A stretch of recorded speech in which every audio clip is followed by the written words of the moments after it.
उठ खे रेगिस्तान जो बेड़ो या जहाज़ छो चयो वेंदो आहे? उठ पंहिंजे ख़ासि जिस्मानी ख़ासियतुनि ऐं कुदरती सलाहियतुनि जे करे रेगिस्तान जे सख़्त माहौल में ज़िंदा रहण ऐं डिघो सफ़र करण जे क़ाबिल हूंदो आहे ऐं बार खणण में पिणु माहिर आहे। हिकु उठ हिकु ॾींहं में 40 किलोमीटरनि जो फ़ासिलो तय करे सघे थो ऐं 600 किलोग्राम वज़न खणी सघे थो। उठ पाणी पीअण खां सवाइ केतिरा ई ॾींहं ज़िंदा रहे थो। इन जे थूहे में चर्बी जमा थींदी आहे।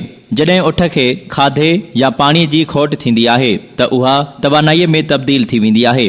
उठ जे जिस्म जो गर्मी पद ॾींहं में 41 डिग्री सेंटीग्रेड ऐं राति जो 34 डिग्री सेंटीग्रेड ताईं वञी सघे थो, जेको उन खे सख़्त रेगिस्तानी मौसम में ज़िंदा रहण में मदद करे थो। उठनि जा पेर वेकरा ऐं नरम थुल्हा हूंदा आहिनि, जेकी खेसि वारीअ ते आसानीअ सां हलण में मदद कंदा आहिनि ऐं वारीअ जे अंदरि लहण खां बचाईंदा आहिनि।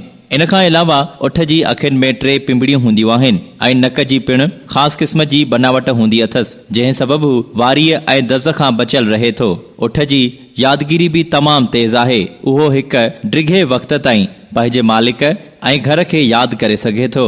अरब समाज ऐं सक़ाफ़त में उठनि खे ख़ासि अहमियत ॾिनी वेंदी आहे।